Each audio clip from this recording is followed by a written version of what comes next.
Yo mga idol, kamusta? Sports Talk PH nga pala.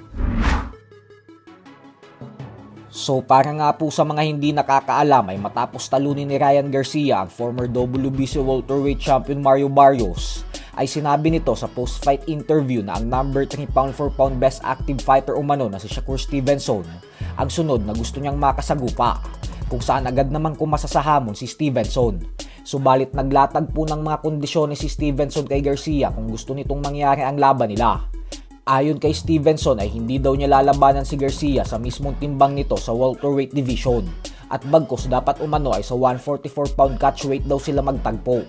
Bukod dyan ay dapat daw masigurado na kasama ang VADA sa buong eksena ng laban nila, bago ang laban at pagkatapos ng laban, nang sa ganun umano ay masigurado na walang dayaan na mangyayari.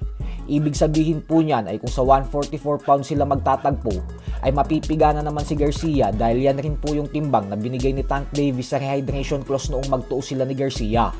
Kwinestyon rin ni Stevenson kung may VADA test daw ba sa naging laban ni Garcia kay Mario Barrios, kasi noong may VADA umano sa huling laban nito kay Rolando Romero ay hindi naman daw ganyan kaganda ang ipinakitang performance ni Garcia. Sumang-ayon po kasi si Stevenson sa paratang ni Haney na gumamit umano ng pinagbabawal na gamot si Garcia, dahilan kung bakit malahalimaw ang naging performance nito kontra kay Barrios. Ayon kay Stevenson ay simula pa lang daw sa first round ay nagduda na daw agad siya na naka-performance enhancing drug si Garcia, kaya napabagsak agad nito si Barrios. Pero ang hindi nga po alam ni Stevenson ay kasama talaga ang VADA sa laban na ito. Ilang beses sumailalim sa random blood testing si Garcia bago ng laban sa kalagitnaan ng training camp nito. At kahapon ay agad din itong binisita ng VADA pagkatapos ng laban para kunan ng dugo. Madiin rin na itinanggi ng kampo ni Garcia na gumagamit sila ng pinagbabawal na gamot. At bagkus biktima lang daw talaga sila ng korupsyon at setup sa boxing ng dahil sa mga matatalik na kaibigan umano ni Haney ang mga nagpapatakbo sa VADA.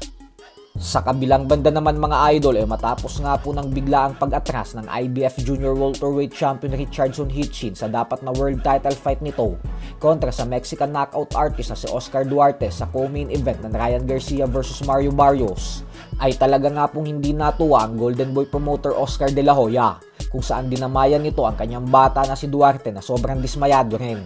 Ayon kay De La Hoya ay may naaamoy daw siyang hindi kanais-nais sa galawang ito, kaya naman papaimbestigahan niya daw ito at kakausapin ng IBF na dapat ay ma-schedule agad ang laban sa lalong madaling panahon. I've literally never heard of a fighter hours before a fight get food poisoning. I don't know, but something's fishy here.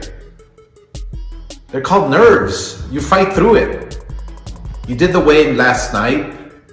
You did the weigh-in this morning, but all of a sudden, a couple hours before your fight, you have food poisoning?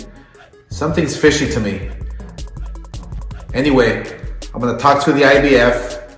This fight must be rescheduled immediately.